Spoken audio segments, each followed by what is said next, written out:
جس سے آپ کو پتا چلے گا کہ حضرت علی کو ممبروں پہ گالیاں کیوں ہی نکالتے تھے. اگلے دن میرے والد صاحب بھی مجھ سے پوچھ رہے تھے کہ جی یہ گالیاں کیوں نکالتے تھے, کیا ملتا تھا؟ سوال تو بڑا زبردست ہے. اتنے سال تک گالیاں نکالتے رہے, ان کو ملتا کیا تھا حضرت علی کو گالیاں نکال کے؟ Brain washing. ناظرین السلام علیکم. آپ نے حضرت کی بات سنی. یہ کہتے ہیں کہ جی حضرت امیر معاویہ رضی اللہ عنہ کے زمانے میں ممبروں پہ ان کے دور اقتدار میں حضرت علی رضی اللہ عنہ کو گالیاں دی جاتی تھی. دیکھیں اس کے لیے انہوں نے کچھ روایات اپنے کتابچے میں بیان کی, واقعہ کربلا کا حقیقی پس منظر. ٹھیک ہے, ان روایات میں اتھینٹک ترین روایت جو ہے وہ صحیح مسلم کی روایت ہے. صحیح مسلم کی روایت میں کیا الفاظ ہیں دیکھیں. صحیح مسلم کی روایت میں یہ الفاظ ہیں کہ امیر معاویہ نے جو ہے وہ امیر بنایا حضرت معاویہ نے حضرت سعد کو. Muawiya bin Abi Sufyan appointed Saad as the governor, ان کو گورنر بنایا. ٹھیک ہے, حجاز کا گورنر بنایا. اور پھر ان سے پوچھا کہ ما منع کا ان تسبا ابو تراب, کہ آپ کو کس چیز نے منع کیا کہ آپ ابو تراب کو سب و شتم نہیں کرتے. یہ لفظ اہم ہے, سب و شتم نہیں کرتے, اس کو آپ نے پکڑ لینا. ٹھیک ہے, اب یہ کیا ترجمہ کر رہے ہیں اس حدیث کا, صحیح مسلم کی روایت کا. یہ کہہ رہے ہیں جی حضرت معاویہ نے سعد بن ابی وقاص کو حکم دیا, حالانکہ حکم نہیں دیا تھا. یہ تاثر دے رہے ہیں کہ گالی دینے کا حکم دیا. اور پھر آگے کیا کہہ رہے ہیں کہ جی انہوں نے صاف انکار کر دیا. یہ بریکٹ میں کیا کر رہے ہیں, اضافہ کر رہے ہیں. نیچے لکھ رہے ہیں, ہیڈر چل رہا ہے صرف قرآن اور صحیح الاسناد احادیث, اور یہاں کیا کر رہے ہیں, بریکٹوں میں اضافے کر رہے ہیں حدیث کے ترجموں میں, کیونکہ حدیث کا ترجمہ صرف کفایت نہیں کر رہا. جو معنی یہ قاری کے ریڈر کے ذہن میں ڈالنا چاہتے ہیں وہ صرف حدیث کے ترجمے سے نہیں ڈل سکتا. اس کے لیے انہیں جو ہے وہ اضافے لگانے پڑتے ہیں, بریکٹیں لگانی پڑتی ہیں, ایڈیشنز کرنی پڑتی ہیں حدیث کے ترجموں میں, بلکہ ان کی تحریف بھی کرنی پڑتی ہے. اب آپ دیکھیں مزید یہ کہ انہوں نے یہ ترجمہ کہاں سے لیا. انہوں نے ترجمہ لیا جی پروفیسر یحییٰ سلطان جلال پوری صاحب کا. ان کا بھی ترجمہ, یہ بھی بابوں کا ترجمہ ہے نا. اب یہ ترجمہ بھی اس میں انہوں نے جو ہے وہ کیا کی, ڈنڈی ماری ہے. یہاں ترجمہ دیکھیں جو ہے وہ مولانا عبدالعزیز علوی صاحب کا, کیا ہے کہ حضرت معاویہ نے حضرت سعد کو کیا کیا, امیر مقرر کیا. اور ساتھ میں کیا ہے, ساتھ میں کہا کہ ابو تراب کو خطا کار قرار دینے سے کون سی چیز روکتی ہے. یہ اہم ترجمہ ہے. اور یہ کیا ترجمہ کر رہے ہیں کہ گالی دینے سے تمہیں کس چیز نے روک رکھا ہے. حضرت امیر معاویہ نے حضرت سعد سے کہا کہ تمہیں حضرت علی کو گالی دینے سے کس چیز نے روک رکھا ہے. یہ سب و شتم کا ترجمہ کر رہے ہیں گالی دینا. یہ لفظ اہم ہے. ٹھیک ہے, الفاظ کے ان تصبہ, کہ تم سب و شتم کرو. اس لفظ کے کیا معنی ہیں. ٹھیک ہے, یہ اب دیکھیں. یہ ایک اور حدیث سے آپ دیکھیں, حدیثوں سے واضح ہوگا نا کہ سب و شتم کے کیا معنی ہیں. حضرت امیر المومنین حضرت عمر رضی اللہ عنہ کے پاس جو ہے وہ حضرت عباس اور حضرت علی ہے, دونوں چچا بھتیجے ہیں رضی اللہ عنہما, اہل بیت میں سے ہیں. ان کا جھگڑا ہو گیا زمین کے کسی ٹکڑے کے مسئلے پہ. ٹھیک ہے, تو حضرت عباس نے کہا کہ اے عمر, آپ میرے اور ان کے درمیان, بلکہ ان کو ظالم بھی کہا حضرت علی کو, ان کے درمیان آپ فیصلہ کر دیں. استبا, پھر الفاظ کیا ہیں, استبا, یہ وہی مادہ ہے, روٹ ورڈ اس کا وہی ہے, باب افتعال سے. بلکہ یہ ہوتا ہے زیادہ اہتمام سے جو ہے وہ سب و شتم کرنا. باب افتعال کا یہ خاص ہے. تو دونوں نے ایک دوسرے کو سب و شتم کیا. ٹھیک ہے, اہتمام کے ساتھ جو ہے وہ سب و شتم کیا. اب یہاں پہ بھی آپ اس کا معنی گالی کریں نا, آپ کبھی بھی نہیں کریں گے کہ حضرت علی نے حضرت عباس کو گالیاں دی اور حضرت عباس نے حضرت علی کو گالیاں دی. ٹھیک ہے, اس کے بعد دیکھیں اللہ کے رسول صلی اللہ علیہ وسلم نے یہ بات کہی ہے, صحیح مسلم کی روایت, یہ کل بھی گزری تھی. آپ صلی اللہ علیہ وسلم نے فرمایا کہ جس مسلمان کو بھی میں سب و شتم کروں, یہ سبب تو کے الفاظ ہیں. اب اللہ کے رسول کیا گالیاں دیتے تھے. دیکھیں سب و شتم کا یہ معنی ہی انہوں نے غلط کیا, گالی. اور اس سے جو ہے وہ جو پنجابی کی گالیاں انسان کے ذہن میں آتی ہیں تو انسان جو ہے وہ حیران رہ جاتا ہے کہ حضرت امیر معاویہ کیا کرتے تھے.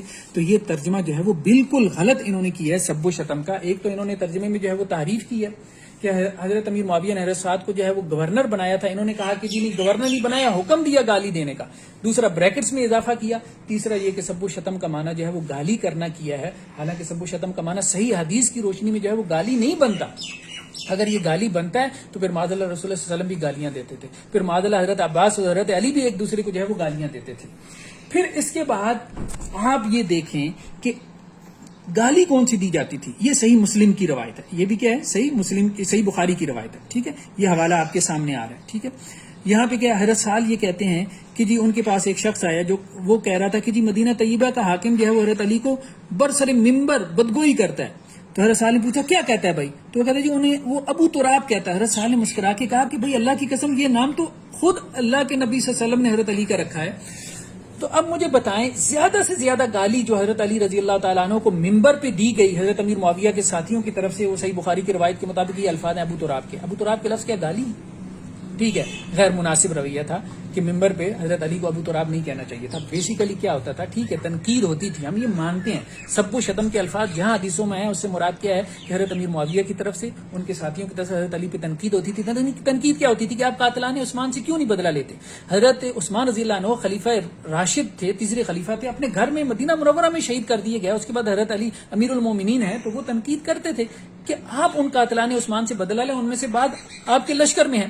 تو یہ تنقید وہ کرتے تھے، یہ بات ٹھیک ہے. لیکن یہ کہنا کہ گالیاں دیتے تھے، یہ صرف اور صرف حدیثوں کے اندر جو ہے وہ تحریف ہے، یہ بہتان ہے حضرت امیر معاویہ رضی اللہ عنہ پہ. اگر سب و شتم کا معنی حدیث کے الفاظ کا معنی گالی کرتے ہیں تو پھر معاذ اللہ کے رسول بھی گالیاں دیتے تھے.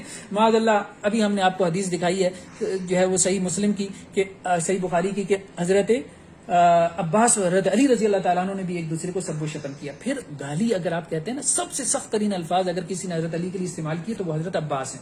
یہ آپ حدیث دکھائیں گی. یہ صحیح مسلم کی روایت ہے کہ جب یہ حضرت علی اور حضرت عباس جو ہیں وہ آئے اللہ کے رسول صلی اللہ علیہ وسلم کے پاس، جب یہ حضرت عمر رضی اللہ تعالیٰ عنہ کے پاس آئے ہیں اپنا فیصلہ کروانے کے لیے، تو حضرت عباس نے کیا کہا کہ میرے اور اس کے درمیان، علی کے درمیان فیصلہ کریں جو کہ جھوٹا ہے، گناہ گار ہے، خائن ہے اور عہد شکن ہے. امیر المومنین میرے اور اس جھوٹے گناہ گار، عہد شکن اور خائن کے درمیان فیصلہ کرتے. اب آپ مجھے بتائیں کہ ان چیزوں کو ہم جو ہے وہ ممبروں پہ بیان کریں. یہ ہمیں کہتے ہیں کہ جی اہل سنت جو ہے یہ حدیثیں کیوں نہیں ممبروں پہ بناتے، سناتے اپنے عوام الناس کو، اس پہ جو ہے جمعے کیوں نہیں پڑھاتے. اور بھائی اہل سنت تو یہ اہل بیت کے جو اختلافات ہیں نا ان کو بھی نہیں اچھالتے. اہل بیت کے حوالے سے جو صحیح حدیثوں میں آ گیا نا ان پہ بھی جمعے نہیں پڑھاتے. مطلب مرزا صاحب آپ کی مثال اس بے وقوف جو ہے وہ اسٹوپڈ مولوی کی سی ہے کہ جو ایک جمعہ پڑھاتا ہے وہ آسا آدم اور ابا فغوا، آدم نے جو ہے اپنے رب کی جو ہے وہ نافرمانی کی اور پھر ان کو زمین پہ بھیج دیا. دوسرا جمعہ اس نے پڑھا دیا وزنون ذهب مغاضبا، حضرت یونس علیہ السلام جو ہے وہ بپر کے غصے میں آ کے اللہ کی مرضی کے بغیر اپنی قوم کو چھوڑ کے چلے گئے. تیسرا جمعہ اس نے پڑھا دیا موسیٰ علیہ السلام پہ، فوقذا موسیٰ فقدار، اور موسیٰ نے مکہ مارا، اگلے قبطی کو قتل کر دیا اور کہا کہ یہ شیطانی کام ہے. چوتھا جمعہ پڑھا عبس وتولی، اللہ کے رسول نے جو ہے وہ منہ پھیر لیا اور تیوری چڑھا لی. ابن ام مکتوم کو جو ہے وہ آپ صلی اللہ علیہ وسلم نے جو ہے وہ انٹرٹین نہیں کیا. مطلب اس سے کیا ثابت ہوگا، لوگ کیا کریں گے قرآن میں سے اگر یہی سنیں گے تو. صحیح ہے آپ یہ کہتے ہیں صحیح مسلم میں امام مسلم نے کہا کہ جی صحیح مسلم میں نے عوام الناس کے لیے لکھی ہے، ٹھیک ہے امام مسلم نے کہا، لیکن انہوں نے پوری صحیح مسلم لکھی ہے نا، صرف یہ حدیثیں تو نہیں لکھی. پوری صحیح مسلم وہ پڑھیں گے، صحابہ کے مناقب پڑھیں گے، کتاب الرقاق پڑھیں گے، کتاب الایمان، کتاب العلم پڑھیں گے، تو پھر ایسی دو چار حدیثیں آ جائیں گی تو ان کا ذہن نہیں پھرے گا. لیکن جب آپ انہیں دو چار حدیثیں یہی سنائیں گے اور وہ یہی سنیں گے تو پھر صحابہ کو وہ لوگ گالیاں دیں گے جیسا کہ وہ گالیاں دے رہے ہیں. تو آپ سے اصل میں غلطی یہ ہوئی ہے. پھر جو ہے اور ہماری پچھلی ویڈیو پہ جو ہے ان کے ایک بلائنڈ فالوور نے، میں ان کو بلائنڈ فالوور اسی لیے کہتا ہوں کہ یہ لوگ جو ہے وہ بلائنڈ فالوئنگ کرتے ہیں. یہ کہتے ہیں کہ جی حضرت جو ہے وہ امام ترمذی نے یہ بات کہی ہے کہ یہ حدیث حسن ہے، تو آپ کہہ رہے ہیں یہ حدیث صحیح ہے، حالانکہ علامہ البانی نے اس کو صحیح کہا ہے. تو وہ کہتے ہیں جی امام ترمذی نے کہا یہ غریب ہے. حالانکہ ان بیوقوفوں کو یہ نہیں پتا، یہ غریب حدیث سمجھ بیٹھے ہیں کہ جی یہ ضعیف ہوتی ہے. صحیح بخاری کی پہلی روایت غریب ہے. غریب اس حدیث کو کہتے ہیں جس کی سند میں ایک راوی ہو، ٹھیک ہے. تو حدیث غریب جو ہے وہ صحیح روایت ہوتی ہے. اسی طرح جو ہے علامہ البانی نے جو اس کو صحیح کہا ہے تو اس کا مطلب یہ نہیں کہ دونوں کے بیانات میں تضادات ہے. امام ترمذی کہہ رہے ہیں یہ اس سند سے یہ روایت حسن ہے، لیکن دوسری سندوں سے بھی یہ روایت دیکھیں تو یہ روایت صحیح بن جاتی ہے، جیسا کہ نیچے پوری تحقیق موجود ہے علامہ البانی کی، ٹھیک ہے. پھر آپ ایک اور روایت دیکھیں صحیح ابن حبان کی. امام جو ہے علامہ البانی نے اس کو کیا کہا، صحیح لغیری ہے کہ اللہ کے رسول نے کہا کہ اللہ معاویہ کو کتاب اور حساب کا علم سکھائے اور اللہ تعالیٰ معاویہ کو عذاب سے بچائے. پھر یہ کہتے ہیں کہ جی آپ یہ کہتے ہیں کہ جی قرآن مجید میں ہے کہ اللہ تعالیٰ نے ان سے وعدہ کر رکھا ہے حسنہ کا، اور آپ نے حسنہ کا ترجمہ جو ہے وہ کیا کیا، جنت کیا. یہ حسنہ کا ترجمہ آپ نے جنت کیسے کر دیا بھائی؟ یہ افعل تفضیل کا صیغہ ہے، تفضیل الکل اس کو کہتے ہیں، سپرلیٹو ڈگری ہے.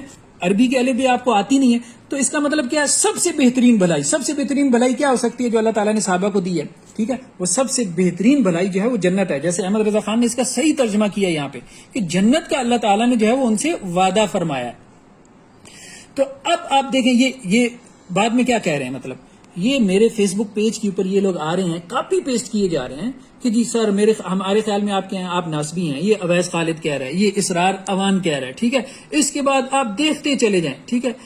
مطلب اس کے بعد آپ کاپی پیسٹ کی جائے. میرے خیال میں آپ جو ہے وہ ناسبیت کا شکار ہو چکے ہیں. منیب چودھری, ٹھیک ہے, عائرہ جو ہے وہ امیمہ, مطلب انہوں نے جیسے بیٹیں کر رکھی ہوتی ہیں کسی جگہ پہ پرندوں نے, تو یہ کاپی پیسٹ, مطلب یہ کمنٹ بھی نہیں کر سکتے. ٹھیک ہے, اللہ کے رسول صلی اللہ علیہ وسلم نے ایسی لوگوں کے بارے میں کہا کہ جب علماء باقی نہیں رہ جائیں گے نا تو پھر لوگ جاہلوں کو جو ہے وہ اپنا سردار بنا لیں گے اور ان سے فتوے پوچھیں گے, وہ بغیر علم کے فتوے دیں گے, خود بھی گمراہ ہوں گے بعد میں. اب علماء, ظاہری بات ہے کہ سوشل میڈیا کے اوپر علماء تو باقی نہیں رہ گئے, تو اب ایسی بیوقوف قسم کے, اسٹوپڈ قسم کے لوگ جو ہے وہ باقی رہ گئے ہیں.